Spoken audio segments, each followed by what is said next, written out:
Yes, sir. Welcome back to the A Show with the Kings of Pro Wrestling Podcasts, episode 300. I am Justin, here with Meelz. 300 of damn things, man. Come on now. Hold on. I gotta play an audio clip. Hold on. Can I get away with this one? First of all, let's be clear. Chief is only 16, so don't be in it. 16. Oh, you're not? Why does everybody say you're only 16 years They old? say what they want to say. How old are you? 300. I'm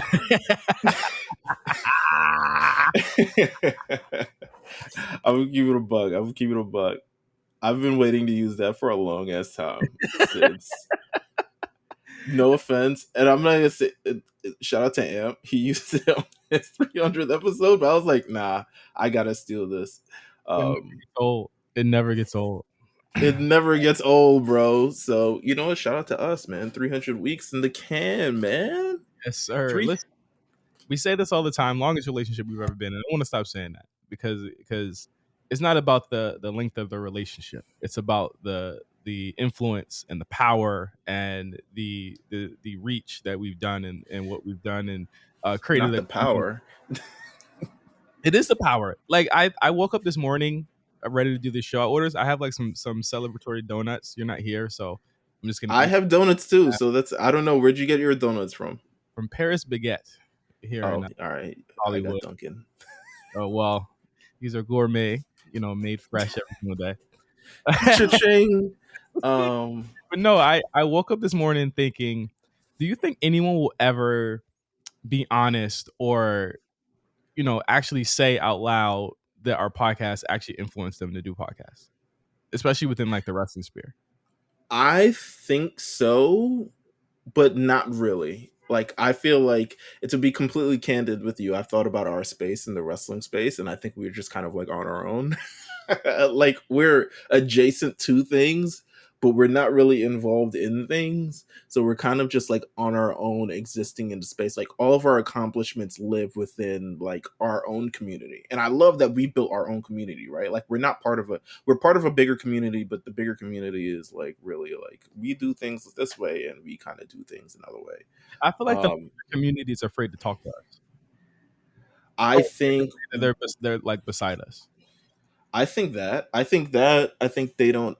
I don't want to say they don't like us, but I don't think they like the way we speak about things so openly and truthfully. The truth is very scary sometimes to admit certain things or to look at things from certain vantage points that we look at. But I think we come at it from a way like we come at it from one. We both have journalistic background, so it's not like we come from out of like thin air with the shit that we're pulling, right? Mm-hmm. So we have that, but we also come at it from a standpoint of like, why you guys are looking at it this way, but ultimately like history has shown this is how it is, but it's not always the popular choice. That's what I would say. Like, our opinion isn't always a popular choice. Literally, we have 300 episodes of like our unpopular opinions about things, about like every other podcast is talking about how they should push LA Knight, and we're like, slow down. Like, relax. Like, this is where we exist in the space of like everyone, all these other podcasts. When the I keep bringing up Homeboy's name, I forgot his name though. With the T-shirt, the racist T-shirt. What? Remember? And he went in his living room, in his dark living room, and cut that video to want to get fired. See, all these people was fighting over this nigga a couple years ago. I don't remember his name. That's what I'm saying. I'm just like, and what else? Like, we were covering video games. We went to 2K a couple times. We got a couple of interviews. We do things like we exist within our own space, and I think people are definitely afraid to give us our props. Not afraid. I don't want to say afraid, because I don't think they're afraid. I think they just don't want to. But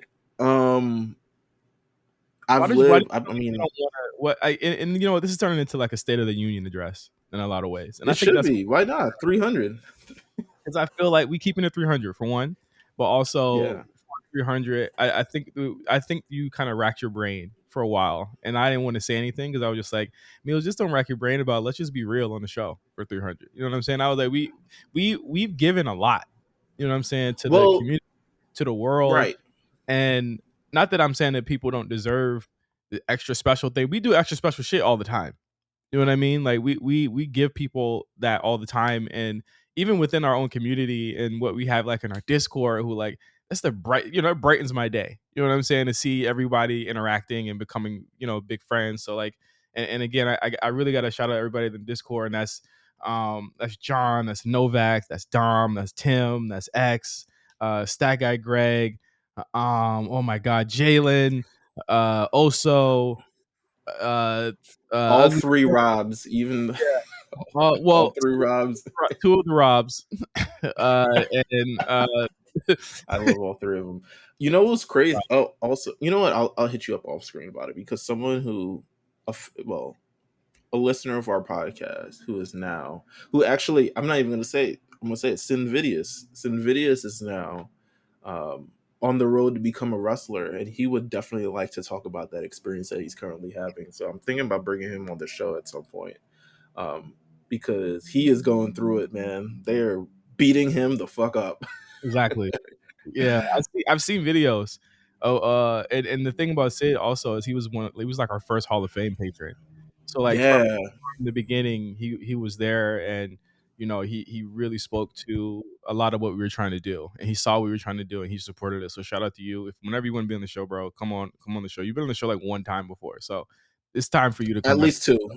At least two. I think he won a Royal Rumble thing, and then I also think he won a Hall of Fame patron thing. So Yeah, he's been on two. yeah, he did the Hall of Fame patron and the Royal Rumble pool. But back to like the influence of everything. Like you said that people, we have 300 episodes of our opinions, or I think is honest, and I think really the honesty comes from the fact that we're not trying to do this for like. We're not trying to be on. We're not like Cameron said. We're not on TRL. That's You know what I mean? nuts. You know what I'm saying? That's all I'm saying. It's we're not doing it for that type of recognition. We're doing it because we love it. You know what I'm saying? It's not like content it's content as a service to the people that listen. It's not content as like us trying to like make a check. You know what I mean? Like we don't take people's money and do whatever with it. We take it and put it right back into things that they care about, like having an observer subscription, a Fightful subscription, and shit like that, and really sharing the wealth. We like Robin Hood. You feel me? Like we don't take that and put that into something else. We take it and making content that works and improving the things that we have already. And I think that's something that really the way, I mean, even when we introduced Patreon, we were scared, and we figured out how to use it correctly, where we could properly, you know, give people what they deserve for working with us finally, which is awesome, but also to put more back into the shows. And I think that's been to me like the biggest lasting legacy of us kind of creating a financial pathway through this network.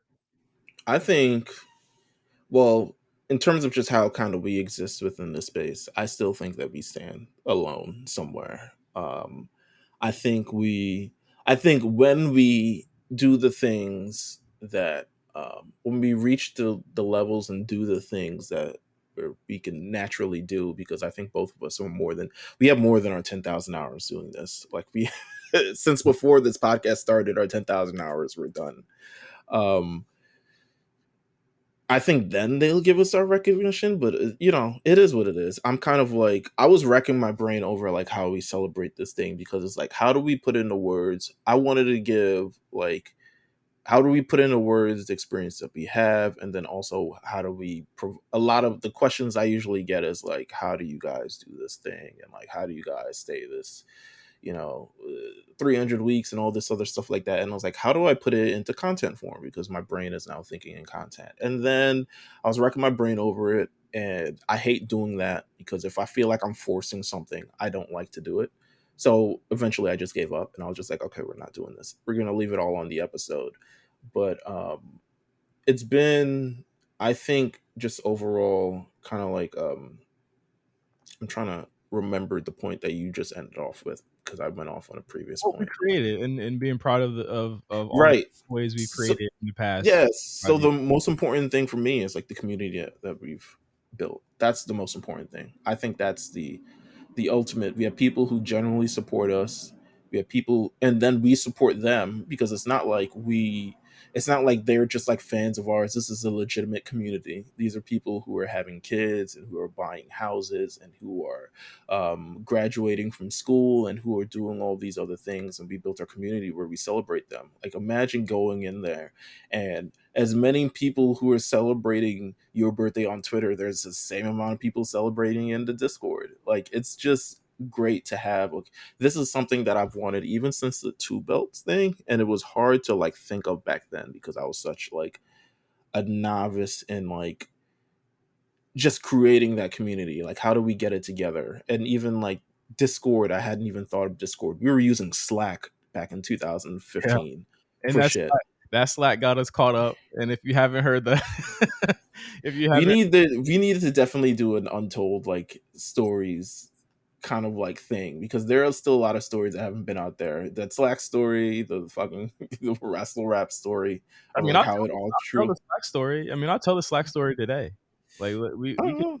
tell the Slack story. I mean, back in the day, um there were some things we were talking about, some information that I had, and I was kind of spreading around a little bit, because we had a lot of people in there. I think we vet the community a lot harder than we used to, right? Like, Right, we have way more people in it now, but we have like I would say we had like a strong like I want to say like 12, 15 people in the Slack. I'm not sure how much you could put into Slack anyway, so it was for free at least.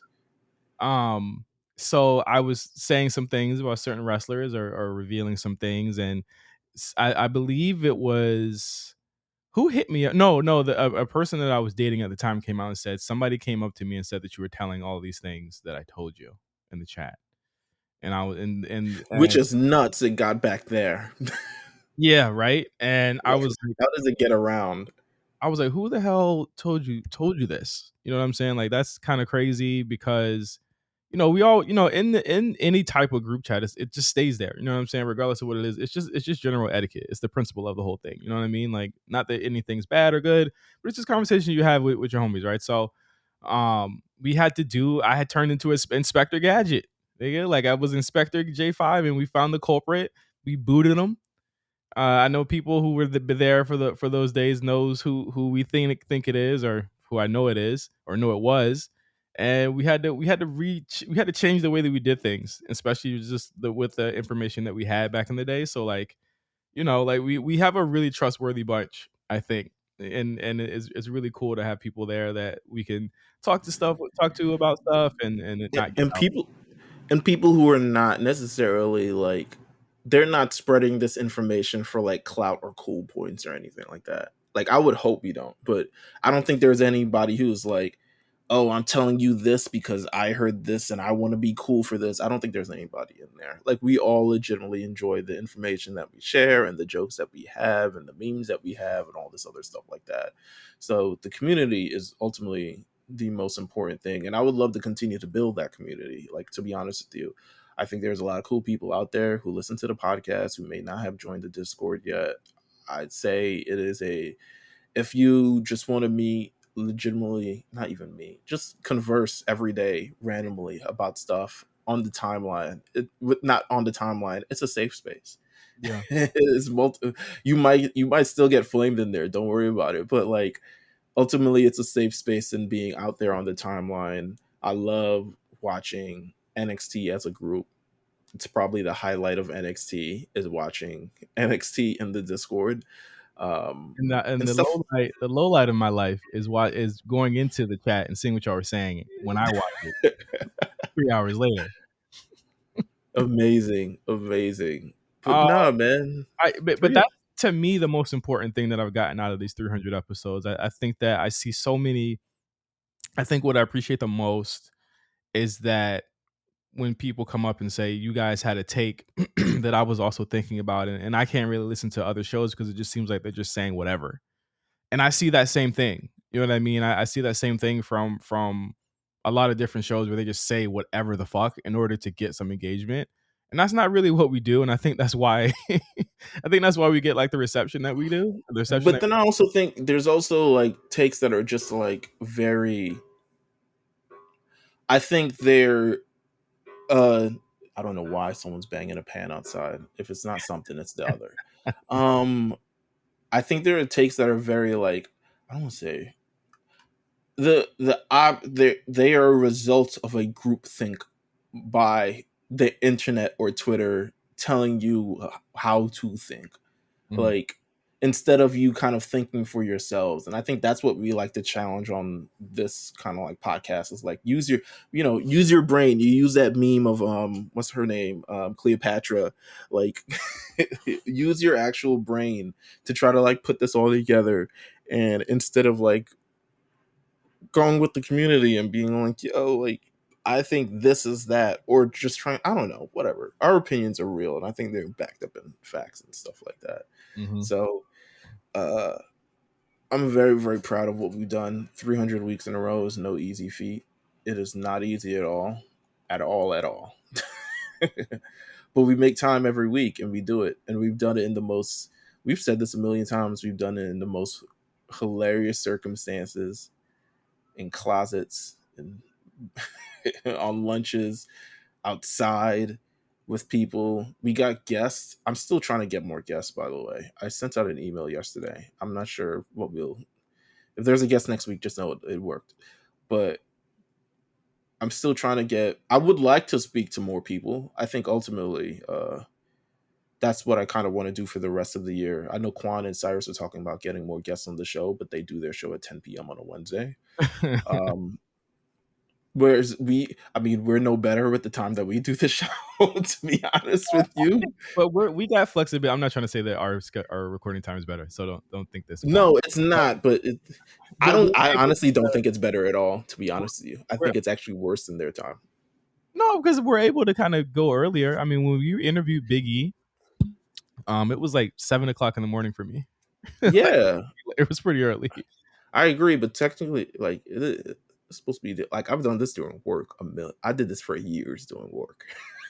For years at my old job, like during the actual job, like disappearing for 2 hours and doing this thing, which is nuts, by the way. I don't think you'd be able to get away from any job, but that just shows the negligence that my past employer had. But yeah, I mean, I don't know. I want to speak to more people. I want to see where their heads at. I want to see the different experiences and walks of life, and I want to try to get more people, even if they're not from WWE. Ideally, I would love to speak to people in a much more real fashion, I like think it'd be kind of like I think it'd be cool to talk to Alexis and Sin Videos because they're both doing a journey to become professional wrestlers right now. I think that'd be really dope. we should get them on the show. It would be Alexis's big return since the big episode that she was on.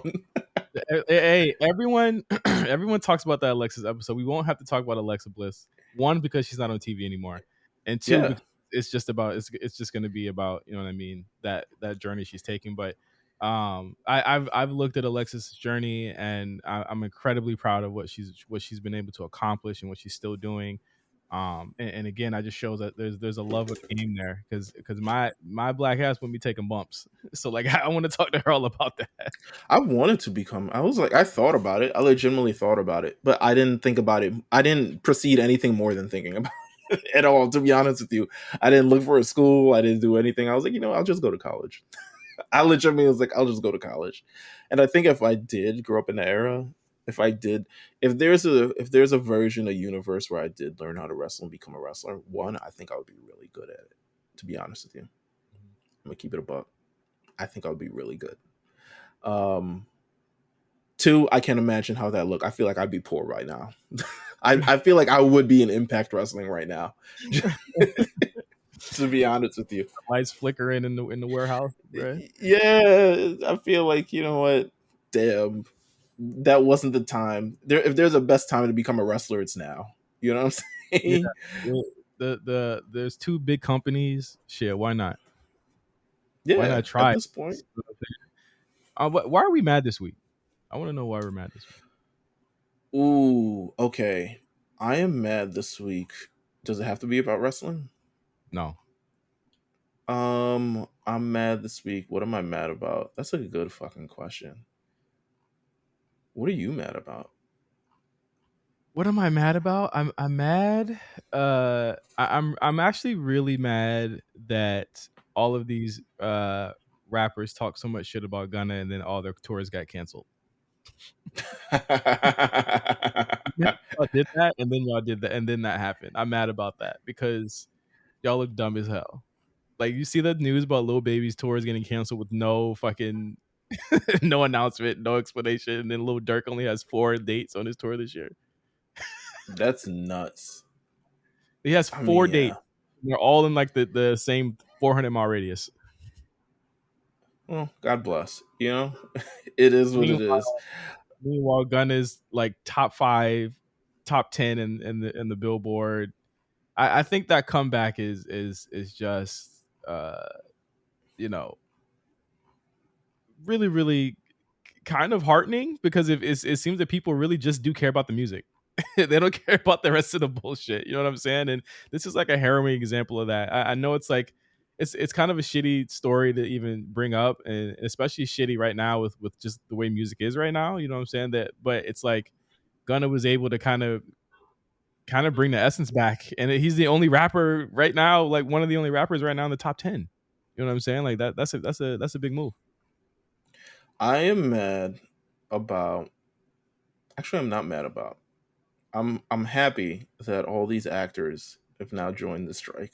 Me too. um, I think it's a big, we talk about it. I mean, we've had this is how long this podcast is going. We've had the wrestler union conversation and how it's never going to happen. Well, you know why it's Um, never you know why it's never going to happen, because People have the agendas. well, not only that, but the top 10%, they're set. You know what I'm saying? The top 10%, they're not going to they're as long, like, here's the thing, like, TV time to me is the equity for them.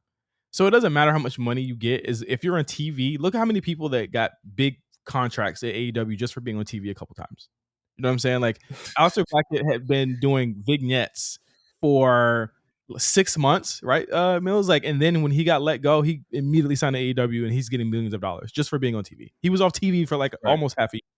You know what I'm saying? Like, the equity for actors, however, is that their time on a screen doesn't always equal bigger opportunities or bigger contracts.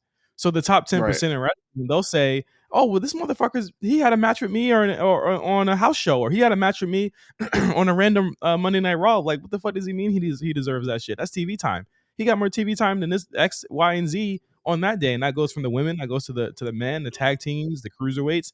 They look at TV time as like the biggest equity on there, and I think that's why that's what the big difference is that they're able to.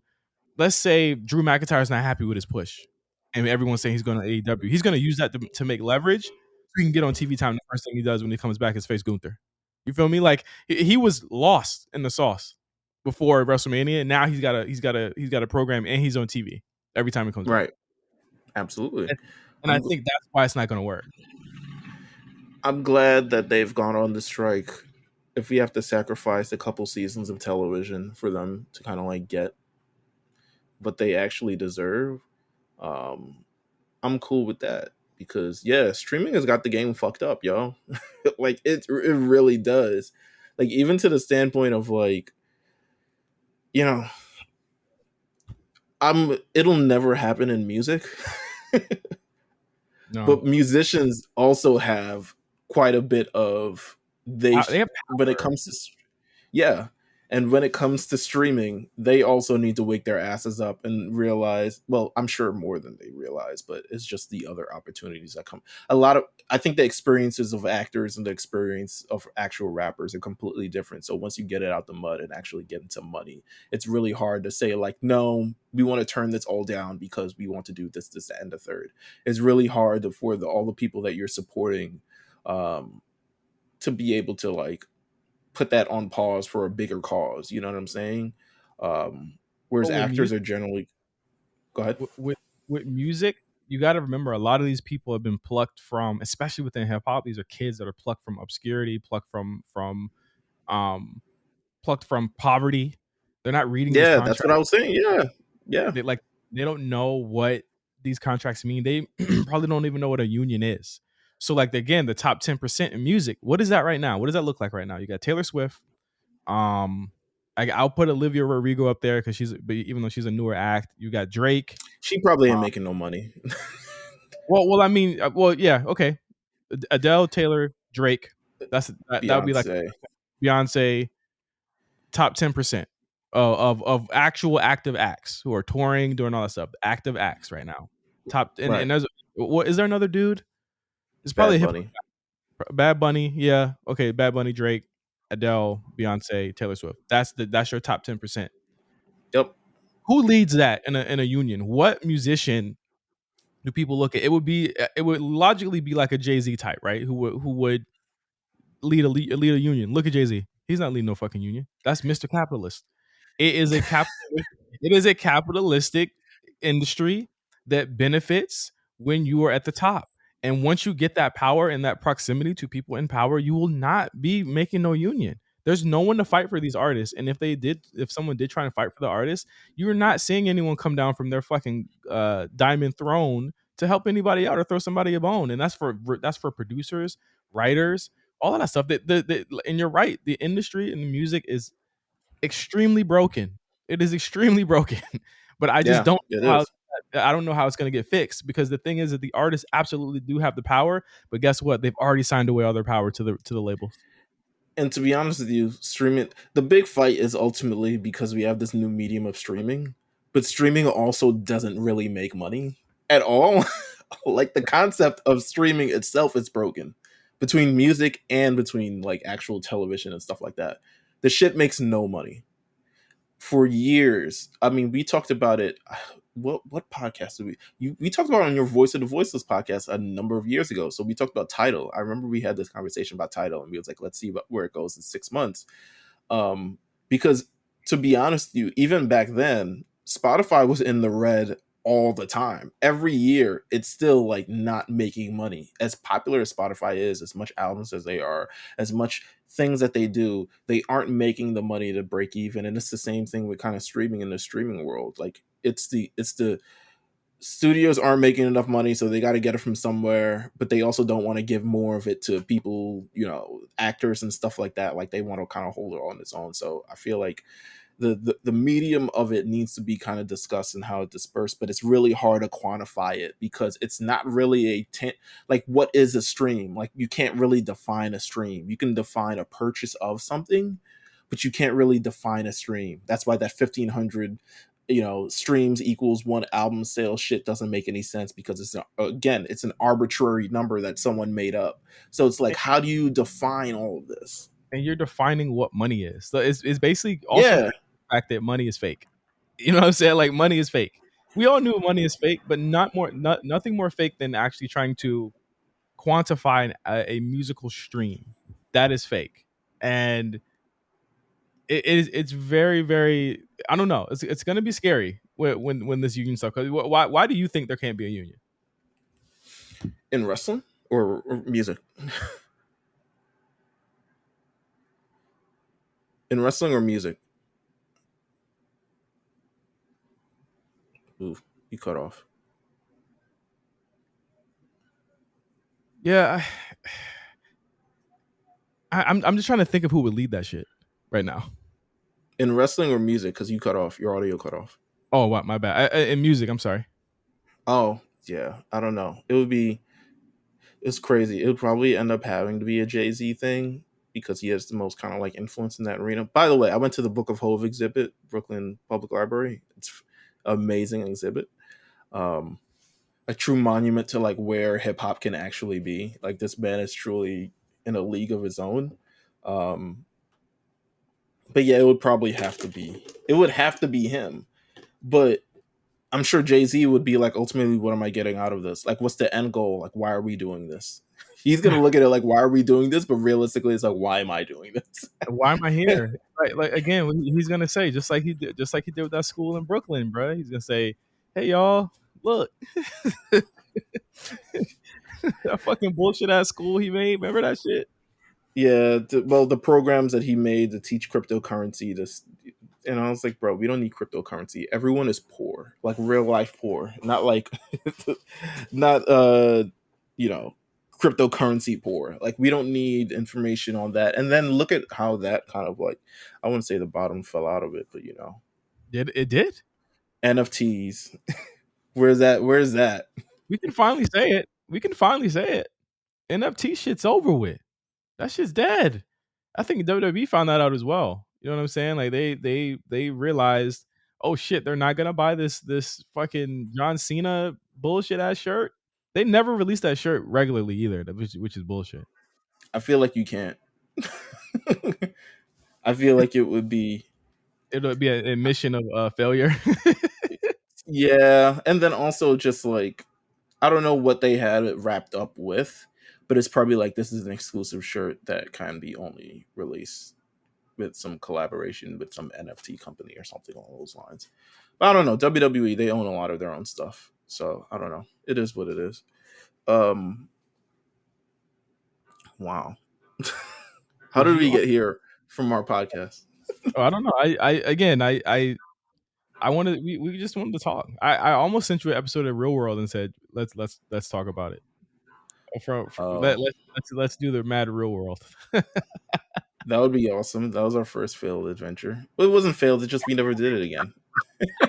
It never came out. Like we had a it pilot. came out. It's just we never. Yeah, we had a pilot and then we just never did it again. Wow, I think it was our timeline is looking crazy. It is true. Wait, what's wrong with the timeline? No. The tweet that was tweeted last night from the A Show account. Yeah, where did it all go wrong? What are they saying? What do you mean? Niggas is practically barking in the comments. They're practically barking in the comments. Goddamn. Y'all need to calm down, bro. Y'all need to really calm down. All right. It is what it is. This Shawn Michaels spoke on the LA Knight Kevin Nash thing. Did you hear Kevin Nash speak on the Kevin Nash and LA Knight thing? Yeah, he said, I knew. He said, my bad, I didn't know who the fuck you were. That was awesome. I was like, because my entire thing was during this entire discourse, I'm like, I'm pretty sure this nigga doesn't know who he is. At the end of the day, like, I heard some quote like he doesn't really watch SmackDown because he was never on SmackDown. Which is, hey, that's the realest. That's some shit you would say. I love Nash, man. He was like, his quote is, "I actually watched them." Nash said, "I didn't know much about the guy, so I watched some clips, and I'll say he's a good hand. The one thing, and this is probably the most important thing, is he has some high impact finishing moves, and he does an excellent job of always, not occasionally, not even 50% of the time, always making sure that he tucks the person's head and lays them flat." He looks like he's strong. Like, first of all, that is nuts. He's like defining a good hand. That's what we agree with. And the thing is, the good hand thing, the good hand comment is so backhanded. Like it's so backhanded that I felt the backhand because he's literally just saying like I don't see like a champion, but I definitely know he got a call from Triple H like, yo, can you stop? Like, relax, bro. I don't watch SmackDown, so dude, I didn't know who the fuck you were, and I apologize. There it is. Well, knowing Yeah, LA, great. knowing LA, he's probably gonna take it in stride. He seems like a really cool guy. That won't take that personally. But the conversation around him has just gotten to a fever pitch in the past couple. But I think he likes that. That's why I don't think he's going to take any offense of it because people are actually talking about him. In no sense of the word, when he started in NXT, as much as I knew that he had been someone somewhere else, were anyone talking about him in a other than like, well, maybe he can fight, Cameron Grimes. Maybe he can fight for maybe like no one's talking him outside of the idea that you exist on a wrestling show. So the fact people are actually having conversations about him, the internet's having conversations about him, the internet's buzzing about him. It's good for his career. People actually care. I mean, shit, that he was there when during the Martin Luther King speech. They found him doing every goddamn thing. They found him doing every motherfucking thing. But you know what?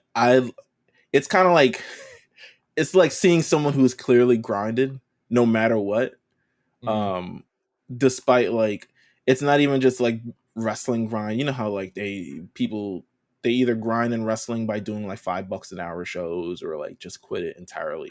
He's like, nah, I'm trying to become like if I become bigger than a wrestler, it is what it is. Like if I got to do these commercials, if I got to do something like that, like he was on his grind for his 30s. You know what I'm saying? So That was backhanded too.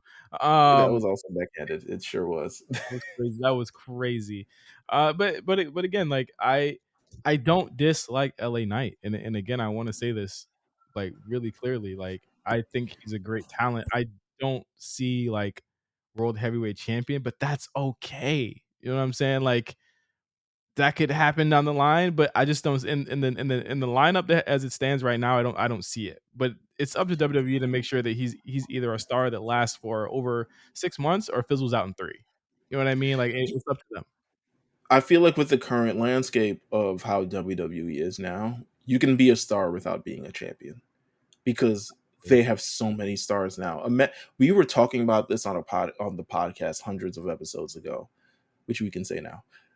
WWE had no other stars. They No, didn't even have Roman, right? no. And that's why the thing with the Fiend, all this other stuff, and why they're going back to Goldberg, and why we sat through a podcast of like 500, 600 days of Brock Lesnar as champion where he never fucking showed up. And the shows are Constable Corbin beating up Seth Rollins or beating up all these other people. But now there's so many different stars doing so many different things. The women are stars. The men are stars. The Yeah, tag teams are stars. and I was having a conversation with one of my favorite accounts. Meltzer said what?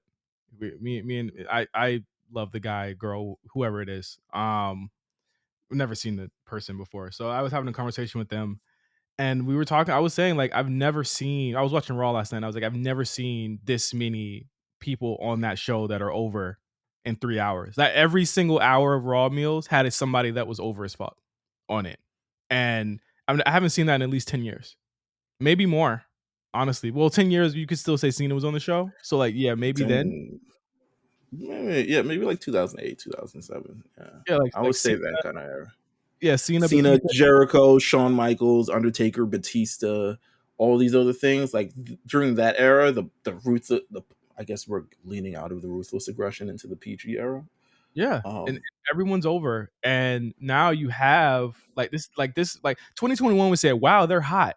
2022 was like, what the fuck, they're hot. 2023, I'm like, yo, they're part of pop culture again. You know what I'm saying? Like Yo, that it's just what era of WWE are we in? Has there? Because I feel like the H era. The H era. No, We're this in the might A be. era. We're in the A era of the A show, and WWE's in the H era.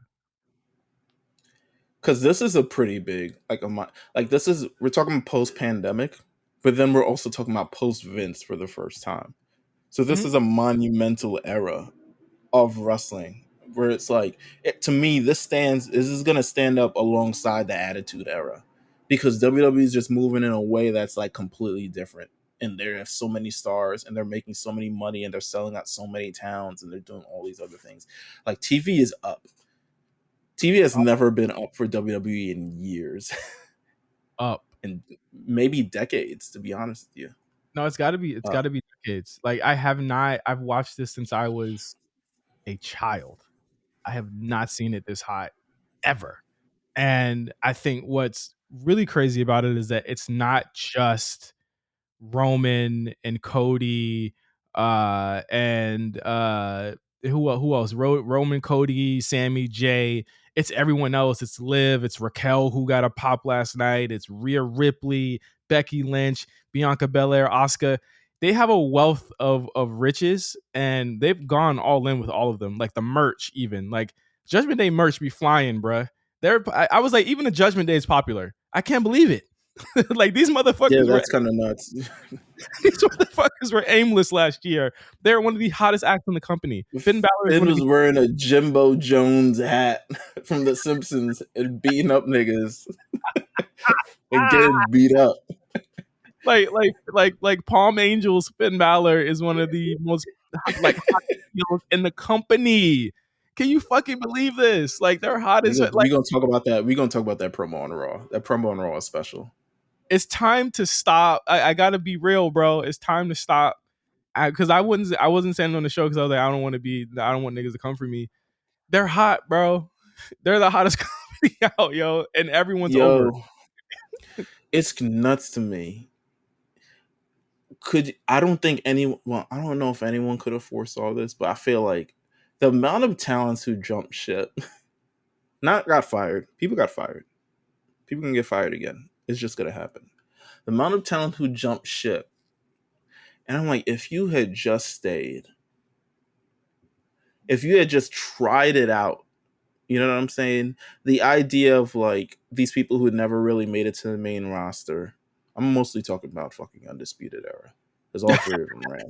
I knew you were talking about them. I knew you were. Yeah, and Adam Cole, to me, he's a part of a good run right now, but he is not the attraction of that run. Keep it, don't don't mistake it. He is not. They actually have to. I think he could be if they incorporate a lot more Adam Cole. Like through the entire Adam Cole MJF thing, you'd need a little bit more Adam Cole episodes, more focused on him than MJF, because MJF is clearly the person getting this thing over. Mm-hmm. But if he had just stayed and just tried it, like just try it. Try it. So this is how people try to get me into smoking. they said you have to try it so you can say it's not for you. And I was like, no, thank you. No. I was a grind runner then. But they were a grind runner. Like I think about Kyle O'Reilly, think about Roderick Strong. The thing is that he couldn't have made it alone. Yeah, but I feel like Kyle O'Reilly, we're gonna see it. I mean, I feel like you see it in AEW, but he does have a little bit of an intangible, despite him not having a properly working microphone in his body. But I think he does have an intangible where it's the in-ring stuff that truly drives it. So I could see him on a Monday Night Raw going up against an Imperium, 15-minute match, 2 commercial breaks, and getting a major reaction from the crowd. I could see him, if they chose to go a different route, him with Chad Gable and Otis and figuring that stuff out. But you never know until you actually do it. And he never tried. Roderick Strong was just like, I don't know if he was like, I want to be with my wife. I was like, bro. Whatever. Yeah. Whatever. I mean, like again, look at what's happening right now in that company. Like there's no need to even, they're just not there. Okay. And I think Right. that it was neck and neck. It was neck and neck a couple of years ago. And now they have clearly pulled ahead. And that's just what it is. I've never seen like that. That Monday's episode of Raw was very eye opening as to me as who was fucking over in Atlanta, Georgia. And I was just about How could everybody. you see Chad Gable doing his thing and he's still like free on television and not be like, I should try this shit too? Like Maxine I Dupree, needed, like, listen, shit, they got her bruh, over too. This shit's crazy. I've never seen nothing like this. it's nuts. What I want to ask you a question. What do you make of this Eric Young thing? Oh yeah, that shit. He was you signed to WWE. Yeah. There's a whole. It wasn't like made known because he was supposed to be part of Bray Wyatt's Jazz. Should never happen. That's his prerogative if he wants to. And here's the thing: he said personal moral. It was a personal moral creator, right? So let's break it down. Personal, I get it. If you don't want to work with Vince, I understand that. Mm-hmm. Well, personal. Well, no. Moral is that, right? Moral is the Vince thing. So if he was still around, okay, we get it. Personal, I guess, okay, but creative is like like, okay, I get it. Like, people are like high fiving the nigga. I'm like, yeah, cool, like whatever. Like, I don't really care. Who really cared about Eric Young in the first place? Like, when did he become like the guy who you know what I'm saying, who crossed the boss? Who crossed the line? Because I was like, yo, no one really went with him, to be real with you. Like, okay, like I feel like a lot of people back there was like, they hit the thumbs up and he just kind of left. I feel like niggas backstage is like, he's gone. They learned when we learned. It was like, yo, Eric Young's not here no more. I never saw him. Yeah, he's never here. Like, I mean, good on him. You know, if you believe in something, stand up for it. I saw a lot of people like comparing it to like Sasha and Naomi. I've seen a lot of people comparing their situations to other people's situations last weekend, and I was like, that's not really the. You know what? Never mind. Yo, shout out to Naomi for winning Impact Knockouts World Title. But the she made a comment in the news a little bit, you know, she's doing press for it, and she said something essentially of like, what did she fucking say? She said essentially it was down to like, not a lot of people, like, you know, either supported us and what we went through, or know what we went through, or something along those lines. And the internet for a couple hours took that and ran with it. I'm trying to actually find the quote. I'm scrolling on my timeline as we speak, because my first reaction was like, you don't actually know these people. So the internet, like, the support, she said that the only people that supported her or whatever was Mercedes and Tamina, right? And everyone was just like, I knew it. I knew it. Yeah, and I'm just like, bro, what? Like, I'm trying to let me find the exact fucking quote. But it wasn't a self-fulfilling prophecy with people who never have jobs or interact with people outside of a Twitter timeline. I think that the idea that you have to be close with all of your coworkers is just a misnomer. It's just not true. I'm not close with a lot of my coworkers now or ever. And to think that because the women in the WWE locker room, because they have a shared experience, that they would all be best friends with each other, is just incredibly like short-sighted. I mean, look at the AEW women's locker room. Look at, you know what I'm saying? Like, that's your proof that that's not always hunky-dory in these locker rooms. So like, what is it? But then you get deeper into this situation and they're like, well, Bianca should have, and I say that like that doesn't mean we all have to be cool together. You know what I'm saying? For whatever reason, like, I'm pretty sure they're cool in their own way. And I think Trinity even came out and said, I love her in our own way, or shit, you know, we have support in our own way. I have my relationships with all these different people in their own way. Yeah, and I'm like, well, I'm glad you said it, because I'm sure the other girl, you know, can't say the same thing as Trinity does. But you know what? She's the world champion now. Shout out to her. She left the WWE, she walked out, and now she's finally appreciated, is what the world is saying. So yeah, cool. Good for Naomi. I only saw congratulations would just be fine. I only saw very scrambled photos of the win. Oh wow. Okay. All right. That's enough of you. That's enough of you. All right, it looked as though there was a belt. I don't know. Hey man, she a world champion. Give it up. Give it up, man. Oh man. It says world on the front. Well, listen, I'm gonna write world on my Gucci belt, and then I'm gonna be a world champion. I hate you so fucking much. Nick Aldis. Nick Aldis. Yeah. Talk about it. Reportedly done with Impact Wrestling. According to Fightful, allegedly in consideration or in talks with WWE to come over there as a producer. And I said, I know a lot of people were like, what? And I said, perfect role for him. Perfect role. I don't know much of Nick Aldis, to be honest with you. I haven't seen a match from him since Cody beat him, or he beat Cody, or one of the other, whichever one was all in or all out or whatever. They have 16 Nick Aldis in the Performance Center in the wings. They have several on the main roster. It would be great if he could help people level up their matches to, Hey man, they've had Nick Aldises for decades. Let's not even sell it short there. They've had Nick Aldises for decades. I look at him and I see, you know what I see? I see 2006. That's what I see. That's legitimate what I see. But if he is, if he can work behind the scenes, to be honest with you, I think I don't know how it feels. Is it a backhanded compliment if WWE wants to kind of employ you, knowing you're an active wrestler? Is it a backhanded compliment if WWE wants to employ you as more of a producer agent than an actual wrestler? No, they want to hire you. Period. Right. Like, they want to hire you. Period. That's the top of the top. That's the top of the industry. And if they want to hire you, period, and they think that you can help them make money, fuck yeah, you're making a $1 billion, a multi-billion-dollar company, rich, and you're working within that parameter. This is a company that just signed with Endeavor. They just got bought by Endeavor. You know what I'm saying? Any role that they want for you, you're gonna pick it up because you know they got the bread for it, right? So Right. if they say we need you to go down to NXT and help us make NXT, especially those kids down there, better, why would he?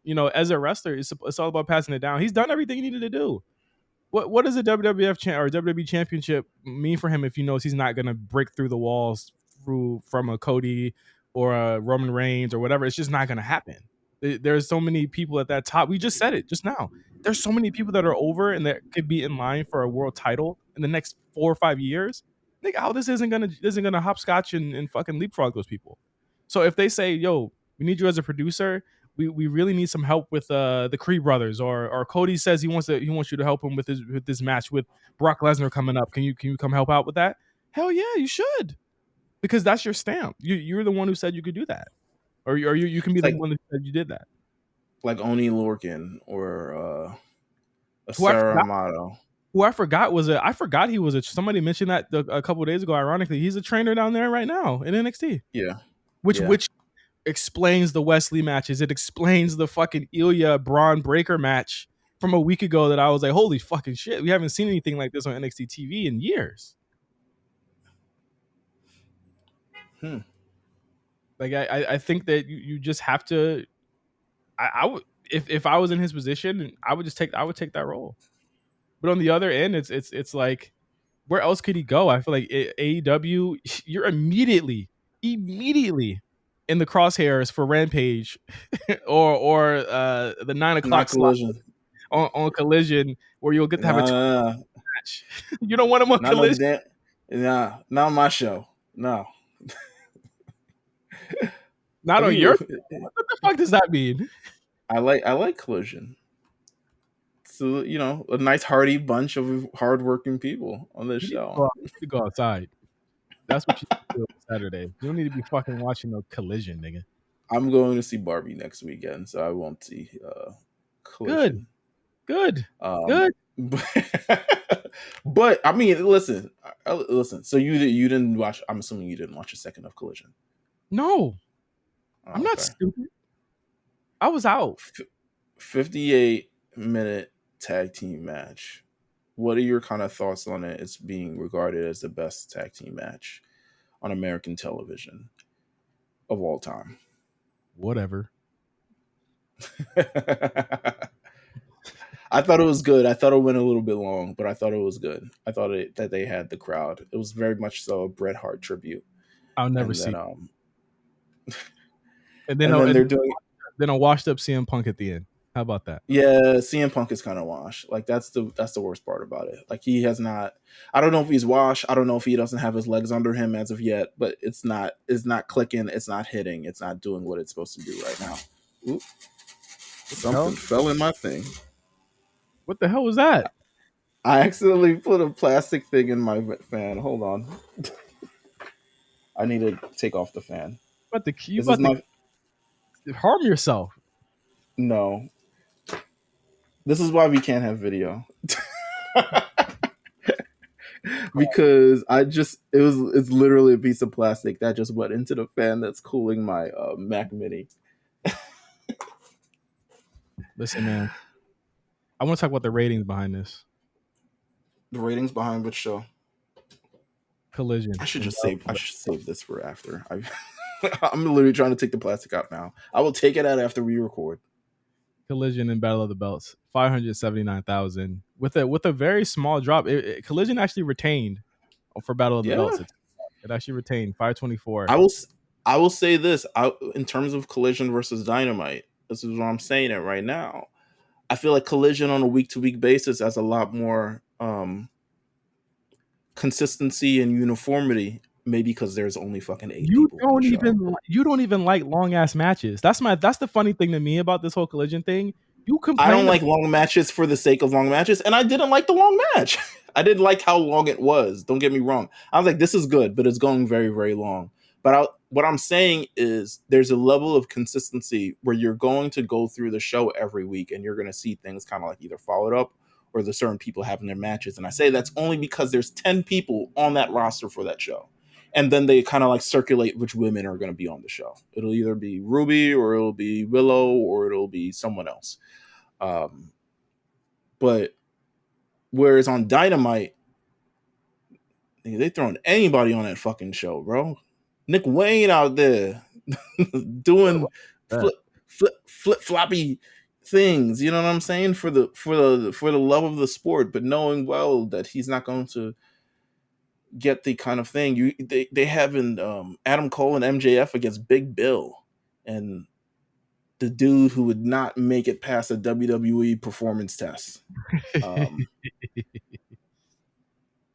Like they just thrown anybody on that show. I really think I'd be interested to hear kind of like, no one's going to talk about this. Meltzer isn't going to talk about this. No one's going to talk about kind of like what's currently AEW's mind state regarding the state of their television shows. Because the numbers ain't going up. Mm-hmm. And the big show, the numbers are going up. So you would think all ships rising tides, whatever the quote is. A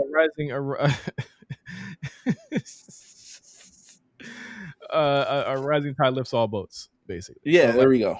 It's you would think that, but I don't think that AEW is doing bad because WWE is doing good, because if WWE is doing good, everyone should be interested in every type of wrestling, right? But that's not what's happening here. I think people are interested in this certain, and people don't want to hear this, Meelz. They don't want to hear it, and I'm sorry to say it. People are more interested in what WWE has to offer with the creative, with the characters, with everything. And that's just people are more interested in stories. They want stories. They want to be able to see themselves in the character even for a little bit. They want to be able to vicariously live through the characters just a little bit. And that's what AEW does not. They make it their mission not to provide that shit. Mm. They go bell to bell every segment. Like, it's nuts. It's a horrible, like, they should have at least one in-ring segment a show. At least one. Someone's got to talk in that ring. That's just the basis of pro wrestling. That's what their forefathers built upon. Standing in that ring with a microphone and talking to the people or talking to someone else. They don't even have that. So it's like, there are people, and this is why I wasn't mad at the Vince Russo quotes about the AEW thing and like how he's kind of like changed television and whatever the fact is. You're not going to win bell to bell. You're just not. The biggest moments in wrestling have never been, to be honest, in the ring. It's never been in the ring. I'm seeing people say move Collision to 3 hours. This is as AEW continues to be a success. Wait till those DVR numbers come in. The DVR number thing was sick, by the way. That was sick. That weirdo backup Hangman said Collision number is starting to stabilize. Okay. Well, I don't know what that means, so 500K is stabilizing, I guess. That's but like, what does that mean? Is it a good number or is it a bad number? 500K is a good. Remember, it went from CM Punk about to get $1 million a weekend to y'all know it's on Saturday. Come on now. Come on now. It's gone from one to stop playing. No, they're gonna spend 300K as a good number in a couple of weeks, so we'll see. You know what I mean? Like, let SummerSlam be a hit and no one cross over from SummerSlam to that. Watch SummerSlam get the Oh, highest it's view. not gonna be on. Like I Listen, sheesh. Like it's definitely something where I feel like, you know, like just like you like to say, people will make excuses for things that they like. So that's just what it is. it is what it is. It really just is what it is.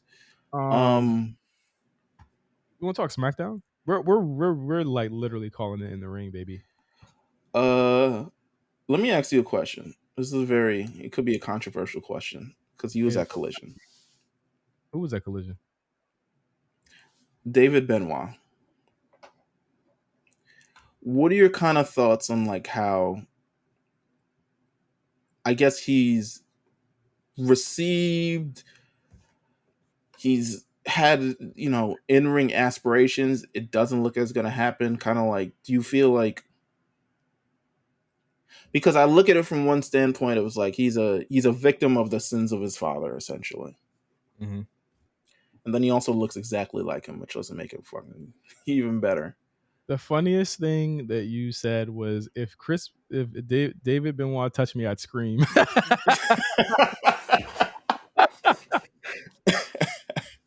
That's my thoughts on David Benoit. Listen, I have no other thoughts on David Benoit. If they want to do that shit, I feel like wrestlers be playing with it too much with the memory of that man. And I saw some people say like, "Oh, CM Punk was supposed to face him on that fateful weekend." I'm like, okay, what? Like, but I don't got nothing to do with this. So you think they're bringing it full circle? Like I'm confused. If I'm like, You think that they think that's cool to even talk about? Like, it's just weird. And again, I feel like wrestling fans definitely be playing with it too much when it comes to that man's legacy, and they need to really relax with it. So I don't really have much to say about it. I have more to say about the fact that these niggas have been in Canada for a whole month than anything else.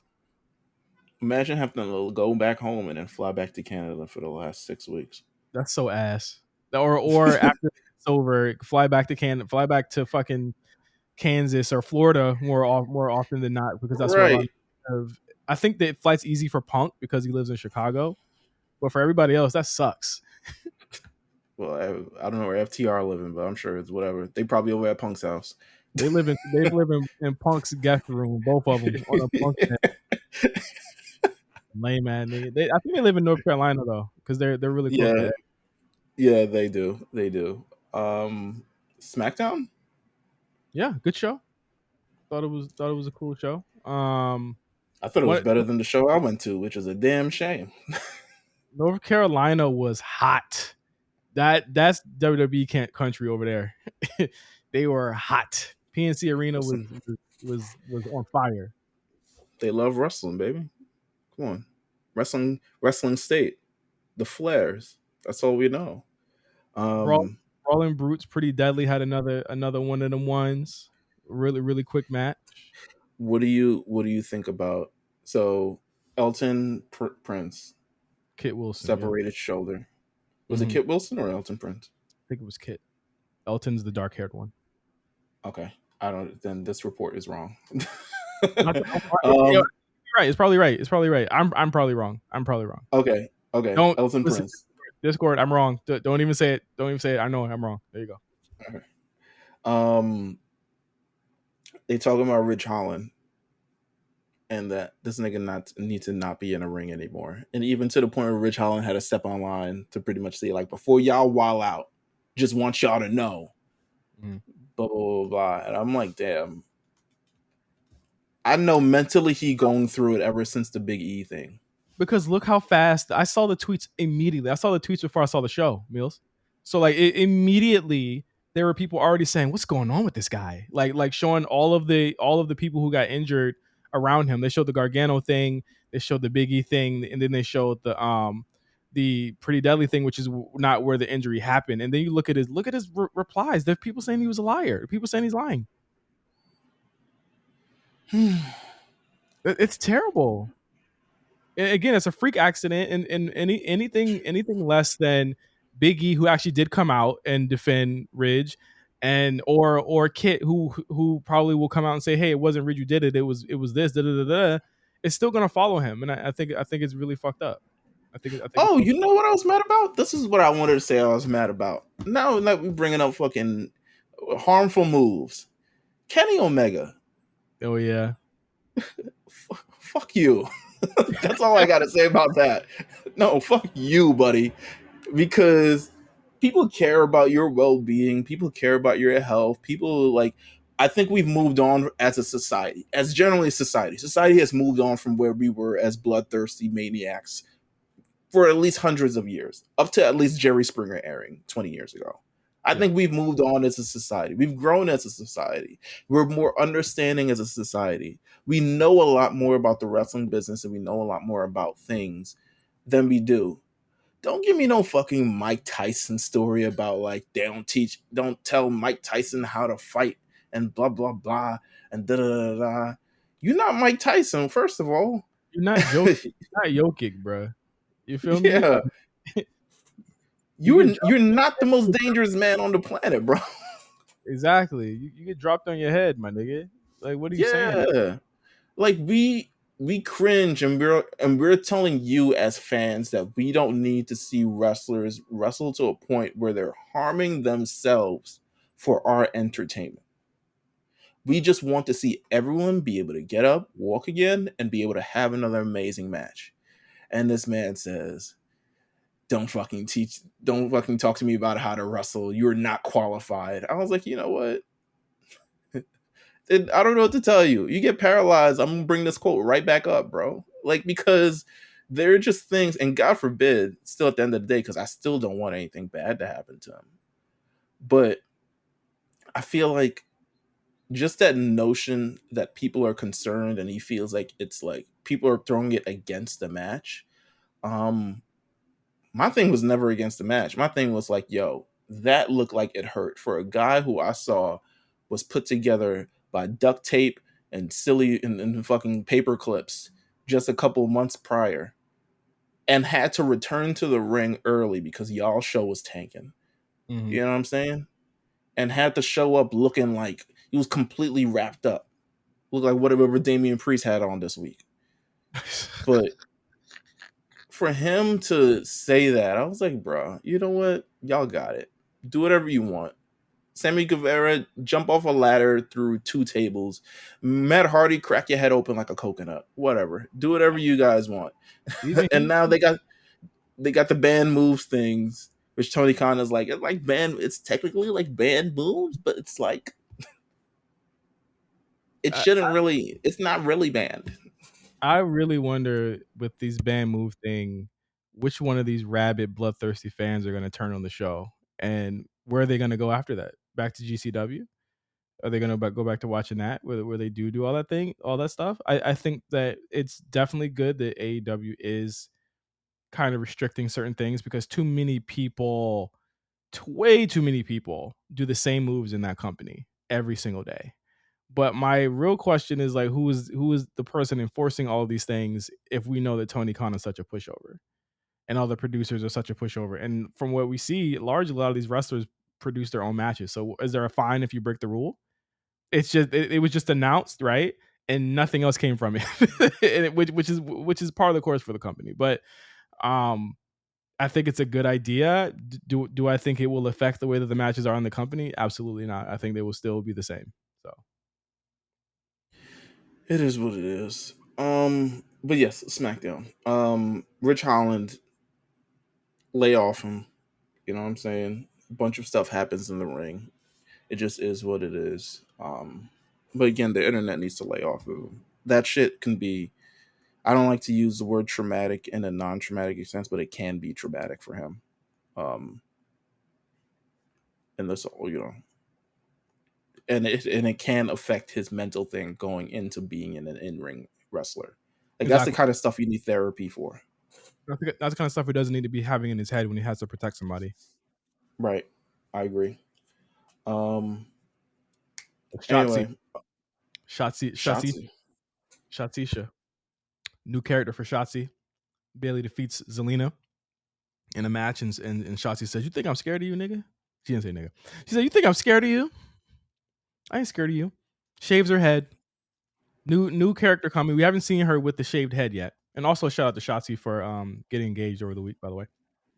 But allegedly, apparently, she's shaving her head in support of her sister, who is suffering from cancer right now. Which, my prayers go out to them. There's actually a GoFundMe up right now for her sister to pay for the all the treatments and stuff like that. But I think it's a really, really great gesture, and shout out to creative and stuff like that, because like in creative at companies like WWE and stuff like that, they curate everything that you do. So for them to be like, cool with it, like shout out to them for understanding that and making a character out of it. I think that's the coolest part about it. Once I found out why she did it. Absolutely. Like, you got to get cleared to change your hair color in WWE. So yeah, again, shout out to her. Shout out to Shotzi. We had a really, really, really good segment with Jey Uso on this show that I feel as though made up for some of the awkwardness of last week. It was to the point, but also really kind of set you up on this road to like Jey versus Roman at SummerSlam. I thought it was a fantastic promo. I thought he's like the protagonist in his own story, and that's kind of like what this felt like. You know what I'm saying? Like, finally him not necessarily coming face to face with the person that he's going to face, but coming face to face with everything that's been going on around. He's coming face to face with the fact that Jimmy is going to be out for the foreseeable future. He's coming face to face with the Paul Heyman, who he's accused of being a slime ball this entire thing. He's coming face to face with his own brother, who says, "I will never forgive you for helping breaking up the bloodline." And he's like, you know what? He on his solo album shit right now. Timberlake? Yeah, he's doing his own thing. He's justified. He's Jeystified. Oh God! If this wasn't the 300 episode, that would be a great title. But he super kicks Solo, and then he super kicks Paul Heyman, and of course the crowd goes fucking insane. This is great, making him strong energy. My only gripe was Heyman got up from the super kick. It's only Air Force Ones, baby. It's not a. He won't wear no Air Force Ones. He be wearing some bullshit lately. But yeah, he has been. It's nasty. He's wearing some bullshit. That's my only gripe about it, is that he got up from the super kick. I was like, damn, the nigga up, about to get my chair. I'm like, damn, stay down. You saw his red cap. That red cap ain't falter for a minute, baby. And then he picked it up. I guess that's Jimmy's cap, right? Like, because he threw it up. After Is it? I think it's Jimmy's cap. All right, hashtag affiliated. Yeah, with what? I love Heyman calling himself Juso, by the way. He's a wild nigga. He is a wild nigga, bro. Let's see. What else happened? Oh, big thing on SmackDown that we're going to talk about. It's so crazy. I brought up Bobby Lashley in passing last week. And then this week, he makes his return to SmackDown. And he meets up with the Street Profits for a private discussion. So now the wheels are turning. Is it a new Hurt Business? I don't know. It shouldn't be called the Hurt Business, though. It's not going to be called Cool Niggas, I'll tell you that. I mean, there's only two cool niggas in the group, so it is what it is. So try all you can with Bobby Lashley, so that y'all can get it all out your system. Well, Roman won't be on the show, I'm assuming, after SummerSlam. Now, the problem is, neither will the unified world title. Y'all think Jey is going to finish the story? I got some words for you, baby. There's another nigga waiting in the wings to finish his. Now that it's becoming a lot clearer, what are the machinations that gets Cody Rhodes on SmackDown, do you think? Just pie in the sky right now. We're at least 6 months away, I know, but what are the machinations that gets him back on that show? Because I've been thinking that that's the person that replaces Roman on the show when he takes his long break, I guess. It's gotta be he's not winning the Rumble. Can't do No, that twice. he's not gonna do that. So I'm assuming something at Elimination Chamber. Okay. Now Cody I mean, he'll take his father's storylines, but I don't think he's gonna take the whole I'm not really in the Elimination Chamber, but I'm gonna beat a nigga up to get in kind of thing. Yeah. But I think the road Or lies somewhere in it could be Roman saying, "Listen, I done beat all my ops. I don't have nobody left." And then Adam Pearce says, at the behest of WWE management, we want to have the best main event at WrestleMania, so we're gonna have all your former ops in one elimination chamber, and whoever wins, that's gonna be right. Does that make sense? That would So make sense. You can put you could Brock in there. You could put Cody in there. Brock, Cody, Sammy would be a one. Jay Finn. Uso would be one. Finn ain't gonna be in the match. Jay Uso would be. All his best ops. Yeah, Drew is probably one of his best ops to me. That would be a fifth. That would be a good. Drew is good. Drew is good. Oh, that would be cool. That's a nice pie in the sky booking, man.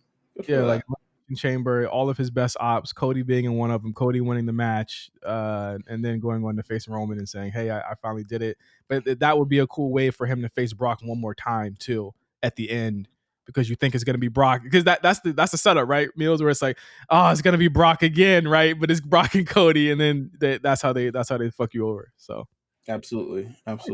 Cool. United States Championship Invitational. Get it off him. I don't care. I don't care who wins this. Get it off Theory. I guarantee Theory's not losing this. Whoever wins this, Theory's not losing to them. I guarantee you. We got a fatal 4-way match this week on SmackDown. It took place between who the fuck was in this match? Santos Escobar won the match. Grayson Butch, AJ Santos. There we go. Nice match. I thought it was good. I think Waller can go. Waller can go. He also love 4K game. You said it was a bad week for 4K game. Yeah, look at us now, nigga. Where he at? You don't got no YouTube video up. I don't see where. We don't need one. Oh yeah.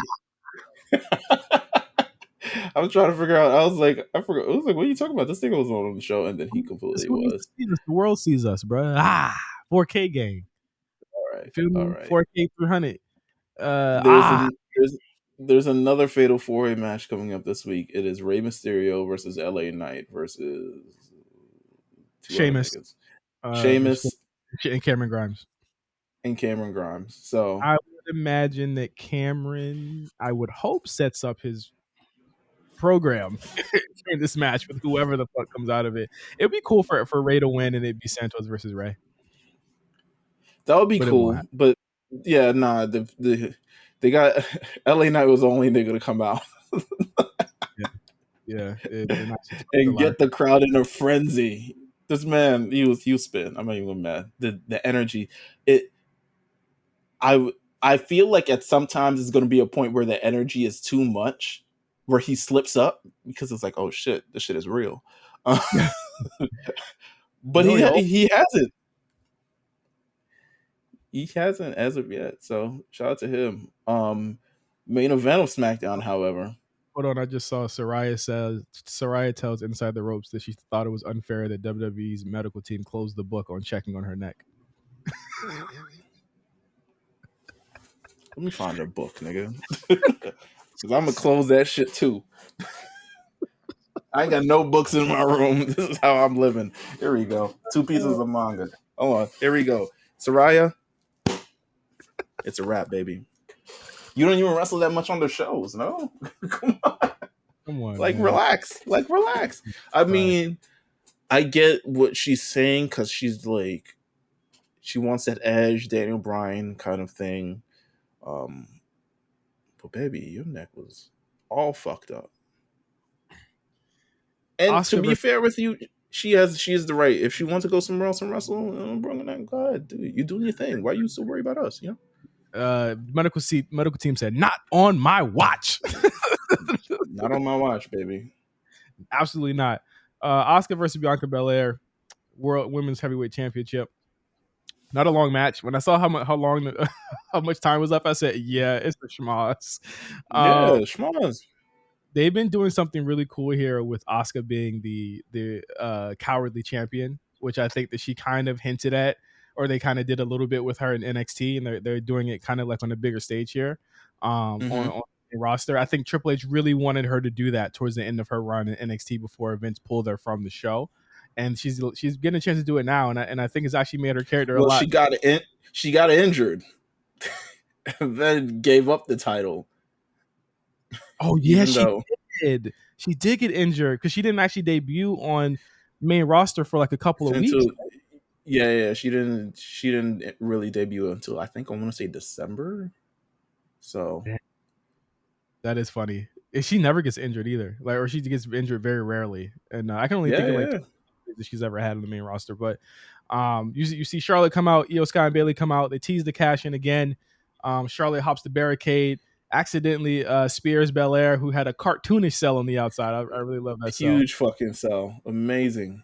And they you think Charlotte had no shoes on when she was in the crowd, or she took her shoes off when she jumped in the ring? I think she had no shoes on the whole time. Well, what's the use? You know what I'm saying? How did you feel about the whole gag of like everyone having a ticket suddenly? I felt like I missed something because I was like, did they kick them out? No, they worked there. They just had tickets. Oh, whatever. It's a trope that's used since the beginning.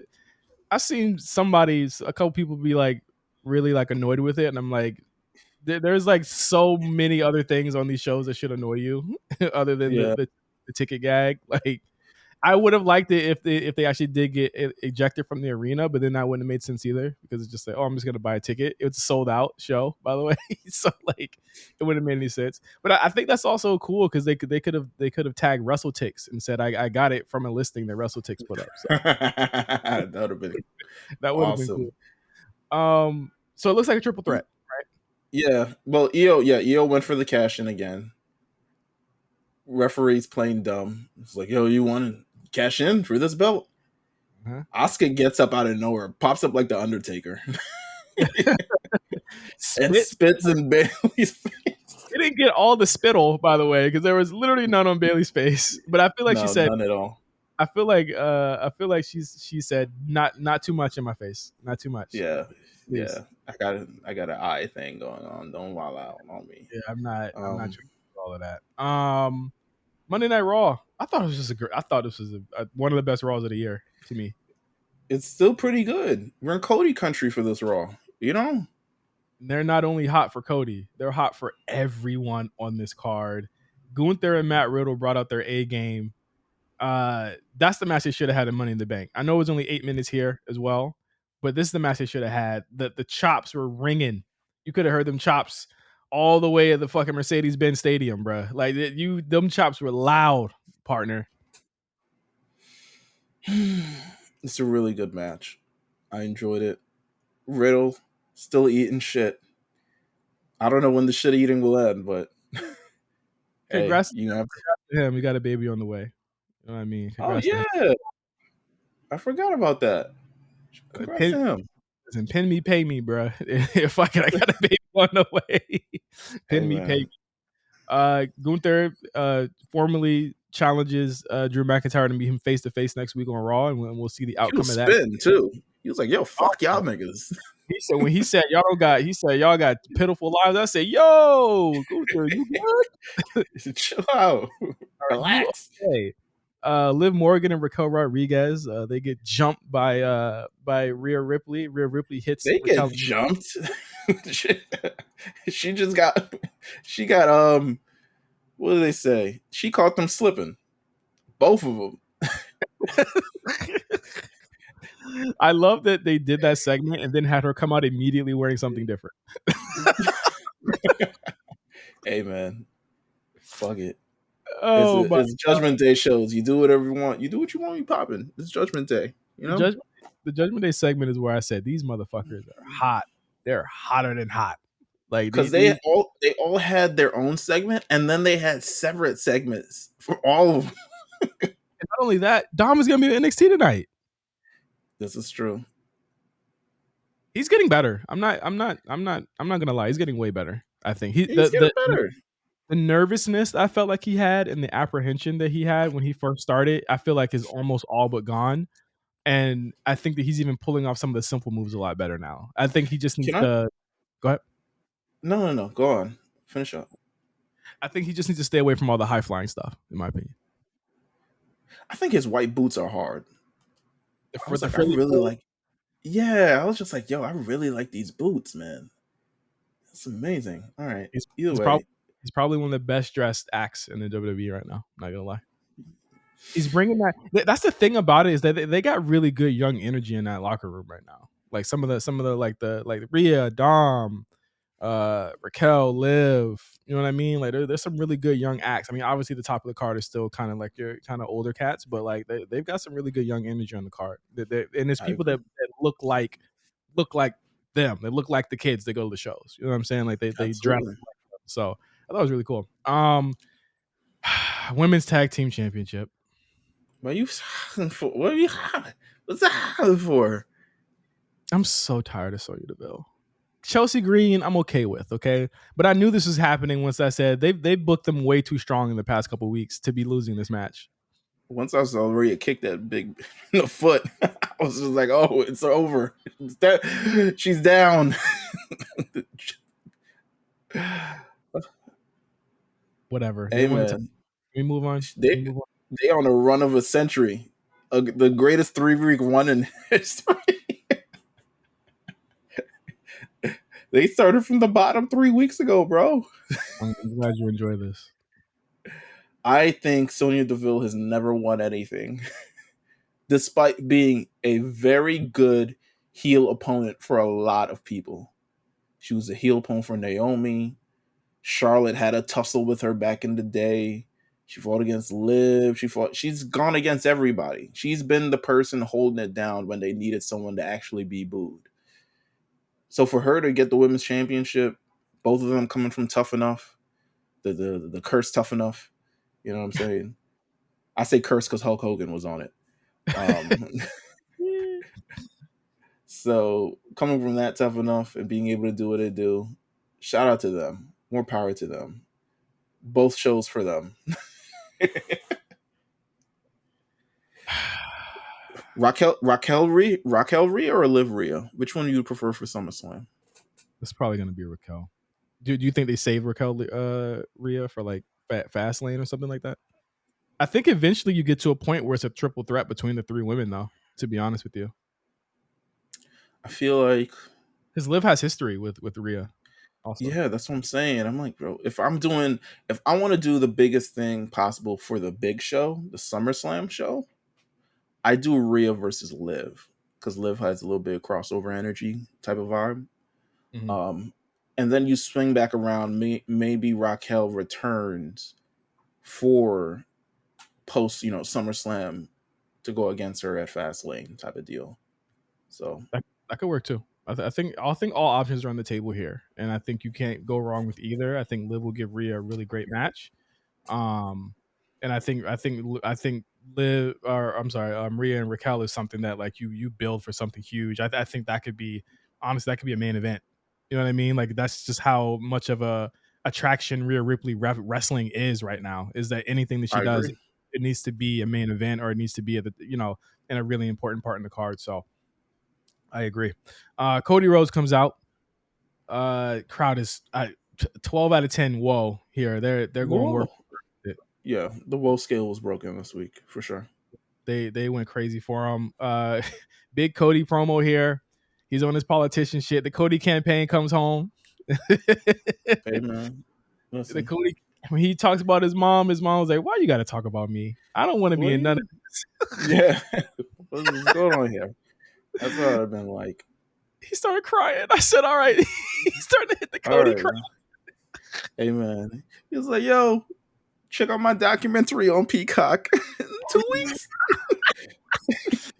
Oh, my God. Listen, man, it's hard not to be a little bit endeared Get the full story. Get the full story. The unedited story. My story. It's the perfect storm of him finally having an outlet that will support everything that he does and give it the budget and production that it needs. And I think that's why it's working so well, that people are just, they're just buying it in a way that they just weren't in AEW. Like, the kids love him and they will not stop loving him. I love the mom stuff. And then when he brought up his mom, you knew it was going to end badly. Brock's music hits twice. He goes back to the back with the little SpongeBob stomp, gets his ass beat in front of his mama. And we're cooking with gas. Brock Lesnar versus Cody is official. No stipulation yet. And it's strange to me, Meelz, that no match has a stipulation yet. I feel like they need to have at least 2 stipulations on this show. I agree. Like, it can't all be regular ass matches. I feel like they need to have like a tribal warfare match or something with Roman and Jay, because we've already seen them face off in a Hell in a Cell. You can't have them go back to regular ass match. You need to have something like big for this next thing. So I'm hoping that the rules of engagement is something like that builds to a stipulation this week on SmackDown. What is that? It's where people it's back in the day when I guess when they used to have like wars or skirmishes or battles, they would have the generals meet and say, okay, no pistols, only rifles, like stuff like that. Oh, okay. So I'm interested in seeing what it's going to be like. It's very old school that they bring that word back, because it's just not something that's used every single day. But I can feel Paul Heyman's fingers and Bruce Pritchard's fingers on this segment. So we'll let it play out. Absolutely. Also on the show, the fucking Viking rules match between Alpha Academy and Viking Raiders. Hot damn. That ruled. It was real good. My favorite part was one of my favorite parts was Titus O'Neil. Okay. This motherfucker, he praised to so many gods. The only God that I know is Jesus Christ. I said, yep, this nigga's wild. Get him off the show. Are they shadow? And again, in our Discord, a lot of people have a lot of opinions on Kevin Patrick. They like, well, I won't say opinions. They want him gone or dead.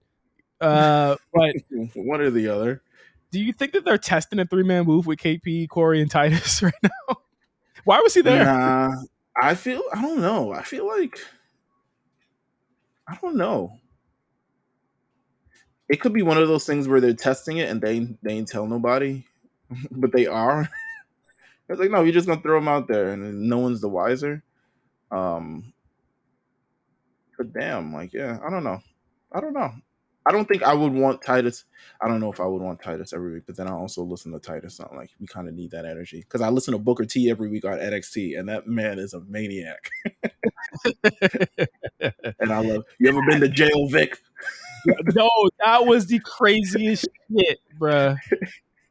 Oh my god, son. We need to talk about NXT at some point, because first of all, that entire match was wild.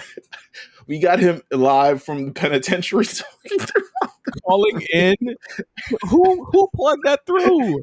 What kind of connections do we got, bro? It was also the strangest match because no one in the PC knew how to deliver or receive what they were getting. It was also like 15 fucking minutes long, and I was like, why is this so long?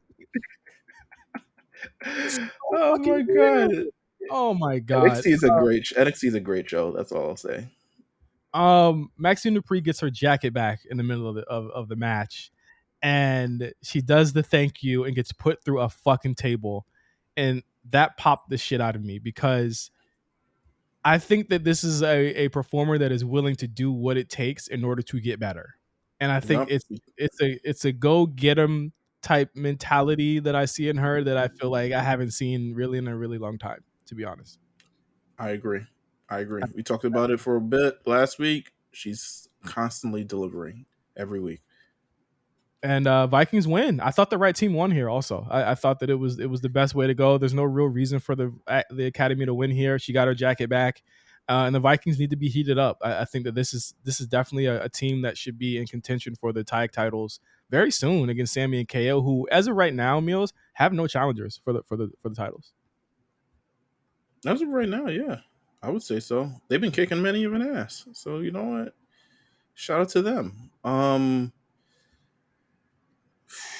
What else happened on Raw? Shayna Baszler and Ronda Rousey's awkward promo, where it is very clear that Shayna Baszler is a better promo than Ronda Rousey. Not only is it clear, they flipped it again. Every time. Every time. I was like, who was the babyface here. Every time they try Ronda Rousey as a face, people boo her relentlessly, and they have to turn her into a heel because it doesn't make any sense any other way. So yes, her being in the skybox, her kicking her feet up, her talking down to Shayna Baszler as opposed to coming out in the ring and getting it from her own. Yes, that is all heel tactics. I She's said a it last. heel. I said it last night. I said I don't know how they're making shit because I was like, I thought Nikki was a face because she was a face like a week and a half ago, and I thought it was weird that she came out and then she was healing and then Shayna and I was like, how's Shayna the heel here? And she just got attacked like before the bell, and then Ronda does that the whole thing, and I was just like, wait, what's going on? Like I think that, like you said, they just don't know how to position her, and they've been trying for months and months and months to make her a babyface, and it just does not work. And I think this is the natural alignment. I don't know where it goes afterwards with Shayna being the heel, but I could definitely see some really banger Shayna Rhea matches down the line if that's what they want to do. But I thought near the end the promo worked for me, but it was mostly because of Shayna, and I thought that Shayna has shown me more in these last 2 weeks 3 weeks than I've seen in years from her. I was surprised that anyone would think that anyone other than Ronda Rousey is writing the shit that comes out of her mouth. Because you can't script. People are like, why would they give her so much to say? And I was like, bro, you think someone is telling her? You know how WWE works. They're verbose, but they're verbose and repeating the same thing over and over again. Ronda Rousey talks like a fucking anime villain. You know what I'm saying? Like, it is what it is. The segment eventually ended. It eventually ended. That's all I'll say about it. I'm above you, literally, figuratively, and everything else. He said, "What would you like to work with? Coming down and for the front door is developmental." I was just like, "Bro, slow down." What are you talking about? I was like, "What are you talking about, bro? Y'all, I thought y'all hated each other." So fucking strange. But again, like I said, I thought Shayna brought it around at the end. I think she could be a really good babyface. It's a role, Meelz, that's like not natural for her to be in, but it's actually working. And I hope that they really dig into that. I think it could really work. And I mean, put her up for contention for something more than the tag titles. I think, you know what I mean. Like I think that she's worth it. And I think that if you have a really strong babyface character here, you could have a really cool fall or winter feud with her and Rhea Ripley if you wanted to do that. Because I see Rhea holding that title for a long time. I agree. I fully agree. Miz TV with Becky and Trish Stratus and the Miz. That Trae Young comment didn't hit. And I was like, I don't know if Atlanta likes Trae Young as much as you think they did. It's been a long year for them with that one. I low key kind of tuned up. Was this during the 10 o'clock hour? Mm-hmm. Yeah, the 10 o'clock hour had the case of the 10 o'clocks. I'll admit this week. I was like, I'm hungry. I thought the Nakamura main event brought it back to me because that was some intriguing stuff there. But before we get to those two things, they set up the rules for Trish's next match with Becky. She has to face Zoe again, try and get her win back, and if she doesn't win, she has to get on her knees and say thank you Trish, and she has to get a tattoo of thank you Trish on her chest. I mean, I think we all know where this is going. She better have a good tattoo artist because she's facing Zoe Stark next week. That's hilarious. God bless. I think this all ends with Becky beating Trish and then her saying thank you Trish and then leaving the ring. I think that would be the illest way to end that feud. But Trish has been saying on interviews that she's never had a cage match and she wants to have a cage match. And I think, Meelz, that might be what we're leaning into for SummerSlam between these two. That would be tight. Little Detroit Steel, you know what I'm saying? I wouldn't be mad at that at all. I think if you do stipulations, it's the Trish, Becky, Cody. Well, Cody and Brock, we know are getting a stipulation. Like that's pretty much. They've been teasing it too much for it to not be, and there have been too many reports about it for there to not be. We just don't know if it's going to be a dog collar match. But I feel as though Roman and Jay need to have a stipulation, point blank, period. They need to figure that part out about the whole thing. But Bronson Reed, Shinsuke Nakamura gets interrupted by Tommaso Ciampa, who jumps Reed for the DQ. Nakamura says, "Man, what the fuck, man?" And then kicks him in the chest and said, "I'm tired of niggas getting." He didn't say nigga. "I'm tired of people getting in my business." Should have said niggas. They wouldn't have known what he said. Yeah. Interesting, intriguing thing here. I think turning Shinsuke heel, it seems to me, is the best path. They said the internet reports said he wasn't going to be turning heel. He was just going to be a little bit more edgy. More edgy. Okay. I would. Know. Oh, so that's the basically it's going to be like how he was in Chaos in New Japan, where he was a face, but he fought a lot hard. Like he did a lot of like kind of tweener, underhanded shit when he was facing people back in the day. Okay. So I could see that happening, and I guess you got to give Tommaso something to do before Gargano gets healthy, because it doesn't seem like that tag match is happening at SummerSlam at all. Main event time. Right. This was a good ass match. This was a great match. This was like, and I was like, okay, 10:30. We're gonna get into it. No, it was great all the way through. Yeah, like from top to bottom. This is the powerhouse shows. This is the powerhouse show matches, and all these guys facing off with each other every single weekend. They've got it down to a science. I know they had a fight last week about the match or whatever, but they got it back this week. And the perfectionists, they really ruled the day. Seth comes out. Oh, we didn't talk about the Seth interview. Holy shit. Ooh, nah, that's Seth interview. That's Seth interview and Finn Balor interview. That was power. That was amazing. Mm-hmm. That was taking a moment and cutting the.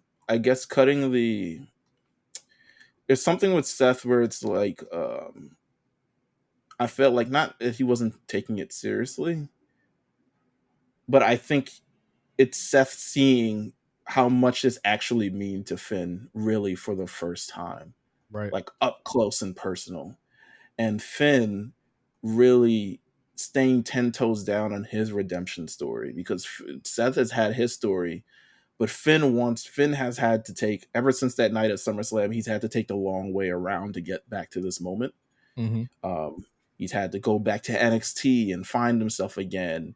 He infiltrated the Judgment Day so he can have people who would help him get to this moment. Like he's had to take the long way around, and you really saw it like in his eyes. It's like, no, nigga, I'm not playing.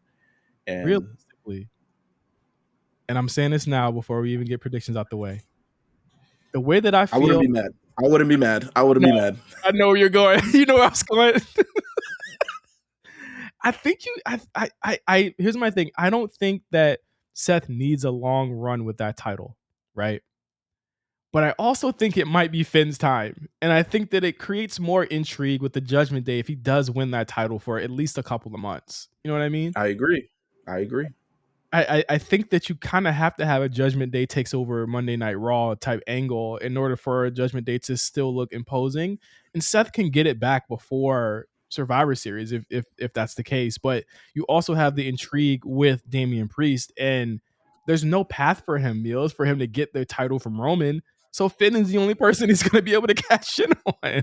So like you have to, in order to have a really good babyface run, he's got to chase the title and win it and lose it back again. And I think that's a good way to do it, in my opinion. I think Finn will lose it. If he wins, I could say he holds it until like maybe Survivor Series and then loses it. Blames Damian Priest for him losing it, or at least him not helping and helping retain it back and saying you're doing this all for yourself kind of deal. Or something along those lines. I don't know. It's definitely intriguing as well if the story continues, if Finn holds it. If Seth beats Finn again, you kind of got to cut that pipe dream off somewhere. You know what I'm saying? But I do think Finn should win this and Seth get it back at some point. Yeah, or Damian Priest cashes in, because you got to get rid of that briefcase before Mania. The briefcase is too much of a looming thing around. I am happy that no one cashed in. It has been. This is has Io officially been the longest briefcase holder? She's the second longest. She's the second longest behind Carmella. Carmella held it for how long? Until the night after WrestleMania. Wow. Okay. Well, that's good. That's fine. I think Io could be around that second place role, but main event was really good. Liv Morgan comes out. I said that continuity editor, man, he's earning his fucking check. He said, Absolutely.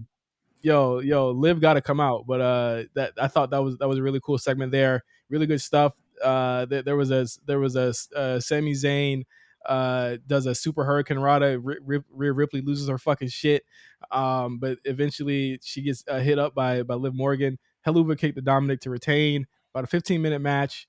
Really good ending to Raw. I think Sammy and KO continue to be consistent in the main event slot, and they're still one of the most over acts in a show. We have been praying for this for a long time, Meelz, for Raw to have stars.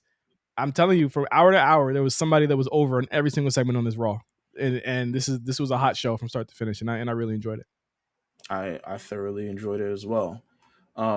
Just seeing this news quickly, it's not like breaking news, but I think it's worth talking about AEW expanding its pay-per-view calendar.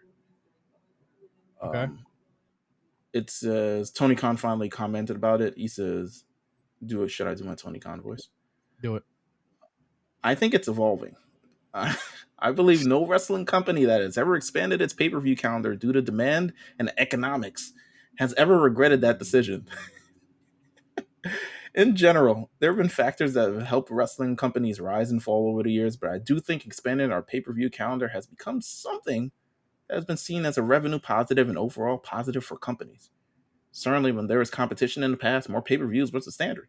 For us, we launched with a very methodical plan. We built a solid calendar, blah, blah, blah, blah, blah. As for extending the calendar even further, it's something we've talked to Warner Brothers Discovery about, and it's something everyone believes could be a revenue positive. It's something to certainly consider, and I'm very happy with what we built. What I get from this news and the banning of moves news is that Warner Brothers Discovery has their fingerprints on AEW. Officially. I think they're looking at how things are going and they're saying, how could we improve this? How can we build this synergy with one another and make this really an event? How can we, like, pay-per-views aren't even a Warner Brothers Discovery thing. So for them to be like, y'all niggas might need some more pay-per-views, to be honest with you. Certainly interesting, but I'll say that. And the news is that there's no news on that shit.